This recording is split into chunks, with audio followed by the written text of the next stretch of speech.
Hi, my name is Joost Drent. I'm a gastroenterologist, hepatologist from the Radboud University Medical Center in Nijmegen. Let me explain why we actually did the study.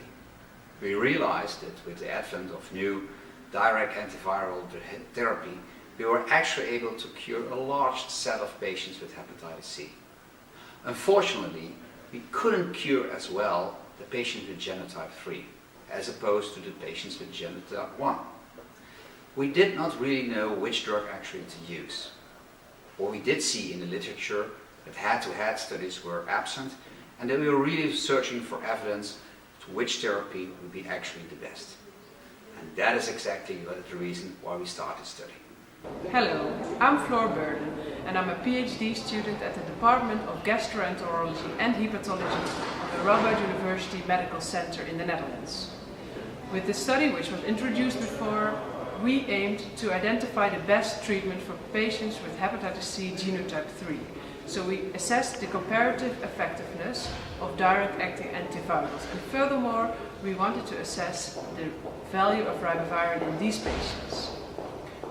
We did this by using a network meta-analysis. A network meta-analysis is able to compare treatments indirectly to each other. And we performed a systematic review to identify all the literature available at the moment. We were able to draw a network of all these studies. And this network we used to compare treatments indirectly. And we used a Bayesian statistics model for the analysis. And this model included the regimen, ribavirin, cirrhosis, duration of treatment, an interaction of ribavirin and cirrhosis, and also study effect. And we were able to identify the best regimen for patients with genotype 3 without cirrhosis, namely sofosbuvir plus velpatasvir and ribavirin for 12 weeks. However, there were also other regimens which achieved SVR rates above 95%, such as sofosbuvir plus velpatasvir without ribavirin, sofosbuvir daclatasvir plus ribavirin, and even sofosbuvir, peginterferon and ribavirin achieved high SVR rates in these patients. In patients with cirrhosis, the situation is somewhat different. Patients almost always need a 24 weeks duration of treatment.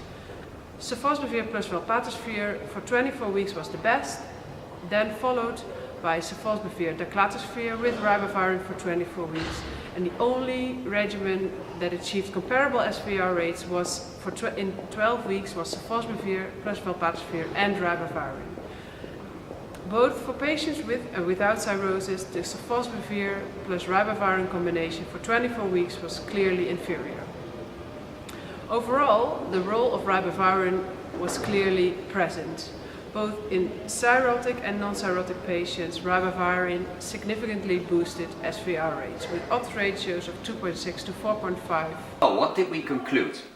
We found that for genotype 3 hepatitis C patients, the combination of sofosbuvir and velpatasvir works best. We also found that adding ribavirin to the combination actually boosts results. So to conclude, we thought that a network meta-analysis really brings out the data that is already in the literature. This helps us to define the best and the most optimal treatment for the patient.